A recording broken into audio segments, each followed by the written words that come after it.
ഒരു രാജ്യത്തിൻ്റെ ഔദ്യോഗിക സൈന്യമല്ലെങ്കിൽ കൂടിയും ലോകത്തിലെ ഏറ്റവും മികച്ച ആയുധ ശേഖരമുള്ള അർദ്ധ സൈനിക വിഭാഗങ്ങളിൽ ഒന്നാണ് ലെബനാനിലെ ഹിസ്ബുള്ള.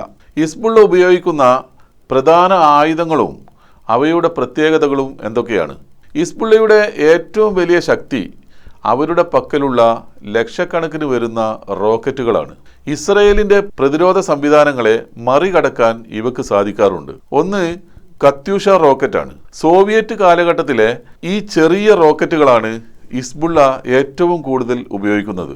ഇവക്ക് കൃത്യത കുറവാണെങ്കിലും കുറഞ്ഞ ചെലവിൽ കൂട്ടത്തോടെ തൊടുത്തുവിട്ട് ഇസ്രയേലിൻ്റെ അയൺ ഡോം പ്രതിരോധ സംവിധാനത്തെ ആശയക്കുഴപ്പത്തിലാക്കാൻ ഇവ ഉപയോഗിക്കുന്നു. ഇതിൻ്റെ പരിധി 4 മുതൽ 40 കിലോമീറ്റർ വരെയാണ്. രണ്ടാമത്തേത് ഫത്തഹ് 110. ഇറാൻ നിർമ്മിത ഗൈഡഡ് ബാലിസ്റ്റിക് മിസൈലാണിത്. വളരെ കൃത്യതയോടെ ഇസ്രയേലിൻ്റെ മധ്യഭാഗത്തുള്ള പ്രധാന നഗരങ്ങളെയും തന്ത്രപ്രധാന കേന്ദ്രങ്ങളെയും ആക്രമിക്കാൻ ഇതിന് കഴിയും. ഇതിൽ വലിയ അളവിൽ സ്ഫോടക വസ്തുക്കൾ വഹിക്കാൻ സാധിക്കും. ഇതിൻ്റെ പരിധി 300 കിലോമീറ്ററാണ്. മൂന്നാമത്തേത് ബുർക്കാൻ റോക്കറ്റുകളാണ്. ചെറിയ ദൂരേക്ക് മാത്രം വിക്ഷേപിക്കാവുന്നവയാണ് ഇത്. ഇതിൻ്റെ പരിധി 5 മുതൽ 10 കിലോമീറ്റർ വരെ ആണെങ്കിലും ഇവയിൽ 500 കിലോഗ്രാം വരെ സ്ഫോടക വസ്തുക്കൾ നിറക്കാൻ കഴിയും എന്നതാണ് ഇതിൻ്റെ അപകടം. അതിർത്തിയിലെ ഇസ്രയേലി സൈനിക പോസ്റ്റുകൾ പൂർണ്ണമായി തകർക്കാൻ ഇവക്ക് സാധിക്കും. നാലാമത്തേത് ആൻറ്റി ടാങ്ക് ഗൈഡഡ് മിസൈലുകളാണ്. ഇസ്രയേലിൻ്റെ അത്യാധുനിക മെർക്കാവ ടാങ്കുകളെ തകർത്ത് കരയുദ്ധത്തിൽ അവർക്ക് കനത്ത നാശനഷ്ടമുണ്ടാക്കുന്നത് ഹിസ്ബുള്ളയുടെ ഈ ആയുധമാണ്. അതിലൊന്ന് കോർനെറ്റ് മിസൈലുകളാണ്. റഷ്യൻ നിർമ്മിതമായ ഈ മിസൈലുകൾ ലേസർ ഗൈഡഡ് സംവിധാനത്തിലാണ് പ്രവർത്തിക്കുന്നത്. 5 മുതൽ 8 കിലോമീറ്റർ അകലെയുള്ള ലക്ഷ്യങ്ങളെപ്പോലും കൃത്യമായി തകർക്കാൻ ഇതിന് സാധിക്കും. ടാങ്കുകളുടെ കട്ടിയുള്ള കവചങ്ങൾ തുളച്ചു കയറാൻ ഇവക്ക് പ്രത്യേക ശേഷിയുണ്ട്. അടുത്തത് അൽമാസ് മിസൈലുകളാണ്. ഇറാൻ വികസിപ്പിച്ചെടുത്ത ഒരു അത്യാധുനിക മിസൈലാണിത്. ഇതിൽ ഘടിപ്പിച്ചിട്ടുള്ള ക്യാമറ വഴി വളഞ്ഞു പൊളഞ്ഞ മലനിരകൾക്ക് പിന്നിൽ ഒളിച്ചിരിക്കുന്ന ഇസ്രയേലി സൈനിക വാഹനങ്ങളെപ്പോലും കണ്ടെത്തി ആക്രമിക്കാൻ ഇതിന് സാധിക്കും. മറ്റൊന്ന് സർവൈലൻസ് ഡ്രോണുകളാണ്. ആകാശമാർഗമുള്ള ആക്രമണങ്ങൾക്ക് ഹിസ്ബുള്ള വ്യാപകമായി ഡ്രോണുകൾ ഉപയോഗിക്കുന്നുണ്ട്.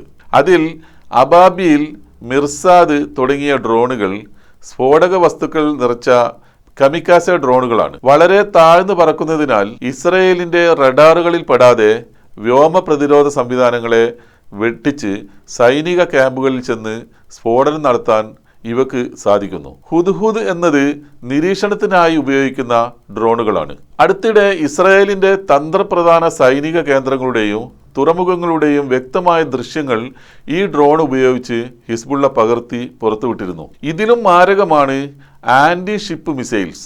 യാക്കോണ്ട് എന്ന റഷ്യൻ നിർമ്മിതമായ ഈ അത്യാധുനിക സൂപ്പർസോണിക് മിസൈൽ ഹിസ്ബുള്ളയുടെ പക്കലുണ്ടെന്നാണ് റിപ്പോർട്ടുകൾ. കടലിലെ ഇസ്രായേലി യുദ്ധക്കപ്പലുകളെയും ഗ്യാസ് പ്ലാന്റുകളെയും തകർക്കാൻ ശേഷിയുള്ളവ ആണിത്. C-802 മിസൈലുകളാണ് അടുത്തത്. ചൈനീസ് രൂപകൽപ്പനയിലുള്ള ഈ മിസൈൽ ഉപയോഗിച്ച് ഇസ്രായേലിൻ്റെ ഒരു അത്യാധുനിക യുദ്ധക്കപ്പൽ ഹിസ്ബുള്ള വിജയകരമായി ആക്രമിച്ചിരുന്നു.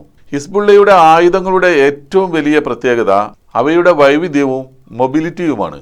അതായത് എളുപ്പത്തിൽ സ്ഥലം മാറ്റാനുള്ള ഡിസൈൻ. ഇവ ഭൂരിഭാഗവും ഭൂഗർഭ തുരങ്കങ്ങളിലോ സാധാരണ ട്രക്കുകളിലോ ഒളിപ്പിച്ചു വെച്ച പെട്ടെന്ന് ആക്രമണം നടത്തി അപ്രത്യക്ഷമാവാൻ കഴിയുന്ന തരത്തിലാണ് സജ്ജീകരിച്ചിരിക്കുന്നത്. ലെബനനിലെയും ഗസയിലെയും പോരാട്ടങ്ങൾ കടുക്കുന്ന പശ്ചാത്തലത്തിൽ ഇസ്രായേൽ തങ്ങളുടെ ആയുധ ശേഖരം വലിയ തോതിൽ പുതുക്കുകയും വാങ്ങിക്കൂട്ടുകയും ചെയ്യുന്നുണ്ട്. ലോകത്തിലെ ഏറ്റവും വലിയ പ്രതിരോധ ബജറ്റുകളുള്ള ഒരു രാജ്യമായ ഇസ്രായേലിന് പ്രധാനമായും 3 സ്രോതസ്സുകളിൽ നിന്നാണ് ആയുധങ്ങൾ ലഭിക്കുന്നത്. ഇസ്രായേലിന്റെ ഏറ്റവും വലിയ ആയുധദാതാവ് അമേരിക്കയാണ്. ഇസ്രായേൽ ഇറക്കുമതി ചെയ്യുന്ന ആയുധങ്ങളുടെ 65% വരുന്നത് US-ൽ നിന്നാണ്. അമേരിക്ക ഇസ്രായേലിന് പ്രതിവർഷം ശതകോടിക്കണക്കിന് ഡോളറിന്റെ സൈനിക സഹായം സൗജന്യമായി നൽകുന്നുണ്ട്. ഈ പണം ഉപയോഗിച്ച് ഇസ്രായേലിന് അമേരിക്കൻ കമ്പനികളിൽ നിന്ന് നേരിട്ട് ആയുധങ്ങൾ വാങ്ങാം. യുദ്ധം നീണ്ടുപോകുമ്പോൾ ആവശ്യമായി വരുന്ന ലക്ഷക്കണക്കിന് ആർട്ടിലറി ഷെല്ലുകൾ, ഗൈഡഡ് ബോംബുകൾ, വ്യോമ പ്രതിരോധ സംവിധാനമായ അയൺ ഡോമിലേക്കുള്ള മിസൈലുകൾ എന്നിവ അമേരിക്ക തുടർച്ചയായി ഇസ്രയേലിലേക്ക് വ്യോമമാർഗം എത്തിക്കുന്നുണ്ട്. ഇസ്രയേലിൻ്റെ രണ്ടാമത്തെ വലിയ ആയുധ പങ്കാളിയാണ് ജർമ്മനി. ഇസ്രയേലിൻ്റെ ആയുധ ഇറക്കുമതിയുടെ ഏകദേശം 25-30% ഇവിടെ നിന്നാണ് വരുന്നത്. ഇസ്രയേൽ നാവികസേന ഉപയോഗിക്കുന്ന അത്യാധുനിക ഡോൾഫിൻ ക്ലാസ് അന്തർവാഹിനികൾ, യുദ്ധക്കപ്പലുകൾ എന്നിവ നിർമ്മിച്ചു നൽകുന്നത് ജർമ്മനിയാണ്. കൂടാതെ ടാങ്കുകൾക്കും യുദ്ധവാഹനങ്ങൾക്കുമുള്ള എഞ്ചിനുകളും ഘടകഭാഗങ്ങളും ജർമ്മനി ഇസ്രായേലിന് കൈമാറുന്നുണ്ട്. മൂന്നാമത്തേത് യൂറോപ്യൻ രാജ്യങ്ങളാണ്. അതിലൊന്നാണ് ഇറ്റലി. ഹെലികോപ്റ്ററുകളുടെ ഭാഗവും നേവി പീരങ്കികളും ഇസ്രായേൽ ഇറ്റലിയിൽ നിന്ന് വാങ്ങുന്നുണ്ട്. അതിൽ രണ്ടാമത്തേത് ബ്രിട്ടനാണ്. യുദ്ധവിമാനങ്ങൾക്കും ഡ്രോണുകൾക്കും ആവശ്യമായ റഡാറുകൾ, ഇലക്ട്രോണിക് സംവിധാനങ്ങൾ എന്നിവയുടെ ഭാഗങ്ങൾ UK പ്രതിരോധ കമ്പനികൾ ഇസ്രായേലിന് നൽകുന്നുണ്ട്. ചുരുക്കത്തിൽ അമേരിക്കയുടെ തടസ്സമില്ലാത്ത സാമ്പത്തിക ആയുധ പിന്തുണയും ജർമ്മനിയുടെ സാങ്കേതിക സഹായവും ഇസ്രായേലിന്റെ സ്വന്തം പ്രതിരോധ വ്യവസായവുമാണ് യുദ്ധമുഖത്ത് ഇസ്രായേൽ സൈന്യത്തിന്റെ പ്രധാന കരുത്ത്.